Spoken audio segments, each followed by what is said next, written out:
Grown-ups forget how fascinated and frightened kids are by disappearance. We suspect the nightmare is actually more real than the sunny day. I spent spring break of freshman year alone in my dormitory, recovering from a fever while all the other students flocked to resorts or foreign cities. I was experiencing vivid and almost hallucinatory dreams on a nightly basis. In one of these, I was wandering junior high corridors. Crossing into the cafeteria, I saw nothing except a single milk carton on the table. I approached the table as if in slow motion and finally made out the image on its capsized cover. Rachel's black and white school portrait. I forgot the dream entirely until a few days later when I saw Rachel's picture on TV. At first I thought I was dreaming again, but I wasn't. Her disappearance was national news, even on the cusp of war. Going home for the memorial service and walking around the downtown area where we all used to hang out, it all seemed so lifeless and dead. From that day on, I always seemed to wake up with a taste of ashes in my mouth.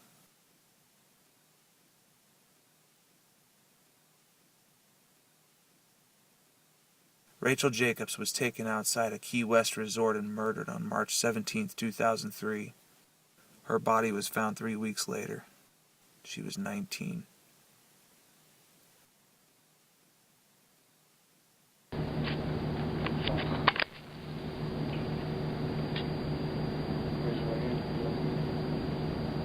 I state your name.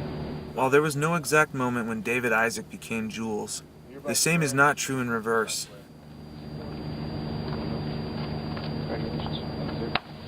I remember returning from Christmas vacation senior year. During roll call, the teacher read his name aloud and corrected herself. David Isaac? I mean Jules? Jules spoke up quickly. No, David is fine. And so David he was again, though I always thought of him as Jules. His yearbook quote was St. Paul. When I became a man, I put away childish things. This was one way to do it.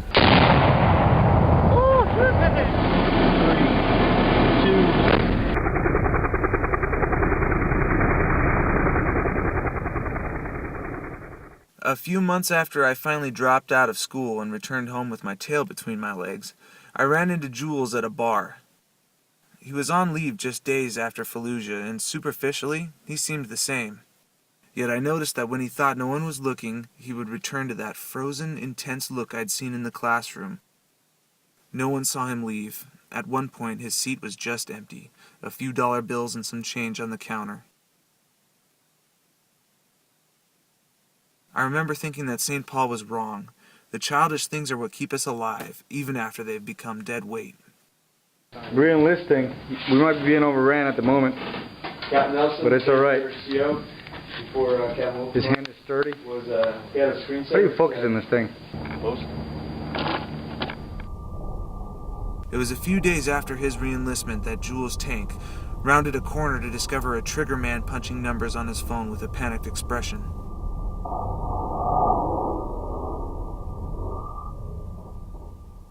The Marine I spoke to openly speculated that Jules couldn't bring himself to fire on a 10-year-old.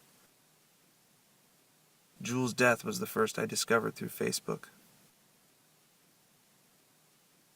David Jules Isaac was incinerated by an IED on October 12, 2006. He was 23.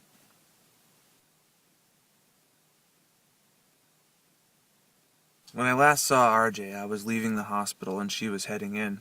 I was there for a birth. She most certainly was not. RJ had moved to Philly right after Princeton, a year before we did. I was a struggling door-to-door salesman. However, she was engaged to a young millionaire and hired fresh out of school to run a city project. She mapped out a career in law, diplomacy, and maybe even politics, anything that utilized her natural talents as a leader. Any resistance in her path she would ruthlessly overcome. Her first diagnosis was met, I understand, with a stubborn, angry refusal to play the game. Against her father's and fiancé's advice, she avoided conventional treatments in favor of natural methods and met her goal of recovering in time to run the New York Marathon a year later. A few weeks after, she was married. This photo was the last she ever allowed to be taken.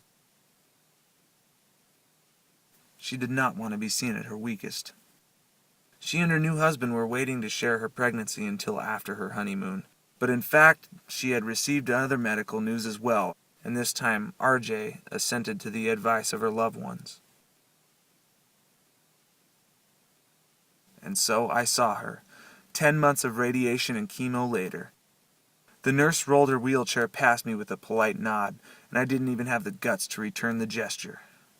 Her funeral was the last event I attended with my wife. Rebecca Jade Olivieri succumbed to malignant melanoma after a 2-year struggle on August 10, 2008. She was 24.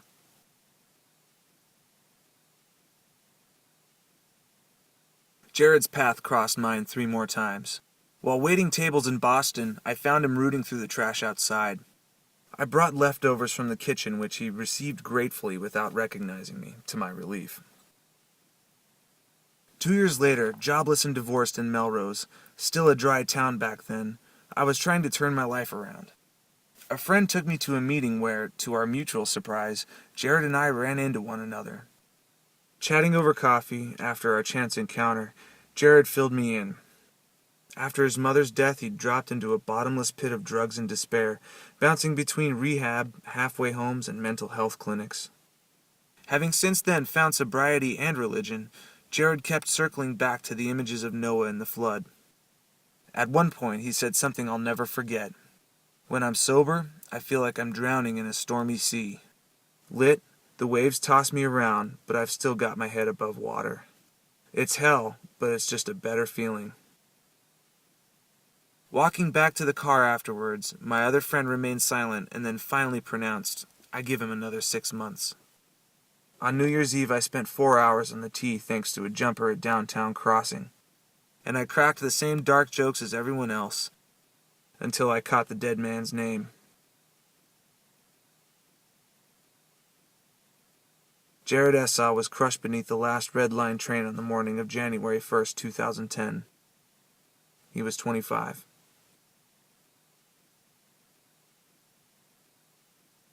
As I predicted, Leah dropped out of school. She found a job as a night receptionist in an office and proved herself indispensable through a series of promotions. She had a son. Then she got married. She moved around, Boston, then Philly, leaving her promising job for her family's sake, or rather, for her husband's. And soon after a daughter's birth, they were finished. I helped her move out over 4th of July weekend in 2009. She was heading to Florida to be closer to her parents. All smiles, talking about Disney World, and not having to shovel snow anymore, she only embraced me and broke into tears upstairs. There was much said, but one thing sticks with me. I never blamed you. God, that hurt.